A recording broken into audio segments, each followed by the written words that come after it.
ভারতমালা প্রকল্পে ক্ষতিপূরণের অর্থ বণ্টনের স্বজন পোষণের অভিযোগ সলগইয়ে। কেন্দ্র সরকারের ভারতমালা প্রকল্পের 4 লাইনে রাস্তা নির্মাণের কাজ জোর কদমে চলছে চোরাইবাড়ি থেকে চাঁদখিরা পর্যন্ত, কিন্তু বিভাগীয় নির্মাণ সংস্থা NHIDCL কর্তৃক বিভিন্ন জনগণের ঘরবাড়ি অধিগ্রহণের ক্ষেত্রে স্বজন পোষণের অভিযোগ উঠল পাথারকান্দি সলগইয়ে। এ নিয়ে স্বাভাবিকভাবে বেজায় চটেছেন একাংশ ভুক্তভোগীরা। তাছাড়া অনেকে চা বাগানের বাসিন্দা হয়েও পজিশন বা অবস্থানের সার্টিফিকেট পাচ্ছেন না বলে অভিযোগ উঠেছে।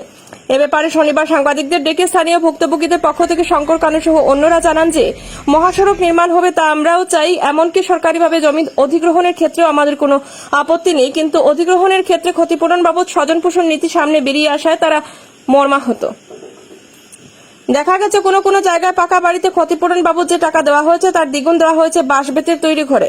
সৃষ্ট সমস্যাটি খতিয়ে দেখতে ভুক্তভোগীদের ন্যায্য পাওনা পাইয়ে দিতে স্থানীয় সমস্যাগ্রস্তরা সিও, সিডিসি, ডিসি ও বাগান ম্যানেজার সহ পাথারকান্দি বিধায়ক তথা মন্ত্রী কৃষ্ণেন্দু পালের হস্তক্ষেপ কামনা করেছেন।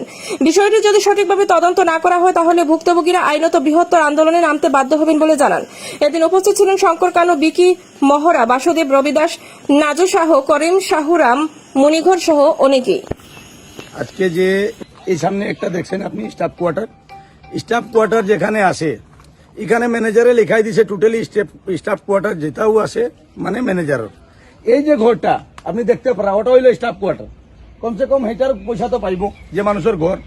এই ঘরের পয়সা না পাইয়া অন্য বাগানের যে স্টাফ আছে রায়সাম সাহু, হে আইয়া অন্য টোটালি লিখি দিল স্টাফ কোয়ার্টার, কইছে ম্যানেজারে পাঠাইছে, বাগান ম্যানেজারে পাঠাইছে। তো তার চোখ নাই দেখার লাগি যে এটা স্টাফ কোয়ার্টার হইলো, এটা তার সরকারি ঘর পাইছে, এটা লেখাইছে।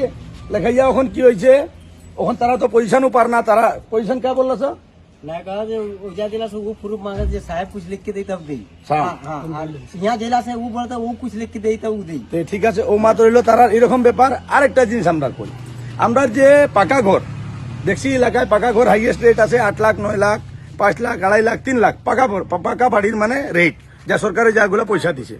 ওখানে যার কাঁচা বাড়ি আছে বেটনের ঘর, কি মানুষটা 13 লাখ সামথিং কিছু টাকা পাইলার, আর পাকার যার ঘর হে 5 লাখ, 6 লাখ, 3 লাখ, 4 লাখ পার। এটা কারণটা আমরা জানতে পারি না।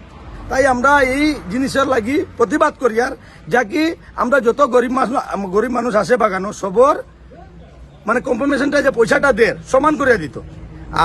আর বাকি রইল যেগুলো আপনারা আমি দেখাইমু সামনে গিয়া ভিডিও করবা, তাই যে যেগুলা ঘর ভাঙছে 4 লাখ 5 লাখ টাকা দিছে, লেকিন কাঁচা বাড়ির রেটটা 13 লাখ কিরকম হইলো, কেমনে হইলো, এটা আমরা জানতে চাই। NHDCL বা আমরা ডিসি স্যার বা সার্কুল অফিসার স্যার বা আমরা MLA স্যার, বস এটাই। नहीं, मेरे बात है ना, वो जो ये मेरा मम्मी का घर है, हाँ वो साहब बोल रहा है वो तो ले लेगा, हम तुम्हारा घर जो है वो देगा, लेकिन हमारा जो मम्मी का घर है वो मेरे साथ में टर्म्स करके वो लोग दे दिया है। अभी जाने से क्या बोलते हैं, जाओ साहब के पास जाने से वो सर्कुल में जाने के लिए बोल रहा है। सर्कुल जाता है तो वो बोलता है वो वहाँ से लिख कर ले आओ। मेरे को हाफ डाउन करते करते मेरा कितना पैसा चला गया। ये सर्वे कौन किया? सर्वे तो क्या था, हाँ नहीं जो गार्डन से आया वो जी गार्डन से जो आए तो बाबू स्टाफ, वो क्या नाम है, नाम का राधेश्याम साहू, उसने क्या किया? वो तो लिख के ले गए, बोले क्वार्टर है, स्टाफ क्वार्टर है, इसलिए तुम पैसा नहीं मिलेगा इसको, ये तो साहब ले लेगा। लेकिन ये जो आपका पीछे जो घर है, हाँ, मतलब ये आपका बोल रहा है मेहनत ये से तो बनाया। हाँ ये जो हाथ से बना है वो बोलता है वो तुम्हारा साथ में मिल के हो गया है, इसलिए हम लोग इसको नहीं लेगा। लेकिन फिर भी क्या होता है जे वो बोलते हैं जे जब तक वो नहीं एडजस्ट नहीं करेगा दोनों नाम का अलग अलग, तब तक हम लोग दे नहीं पाएगा। हुआ जाना बोलते सर्कुल में जाओ, सर्कुल में जाता है हम जब साहब क्या बोलता है अभी? साहब वही बोल रहा है जाओ सर्कुल में, वो उसको बोलो अलग करने के लिए, लेकिन हम जाता है तो वो बोलता है जो तुम वहाँ से कुछ प्रूफ लेकर आओ, और जब यहाँ जाने से ये बोलता है तुम वहाँ से कुछ लेकर आओ। ये मेरे को यही चक्कर भक्कर लगा कर रखा है कम से कम 1 सप्ताह दिन के अंदर।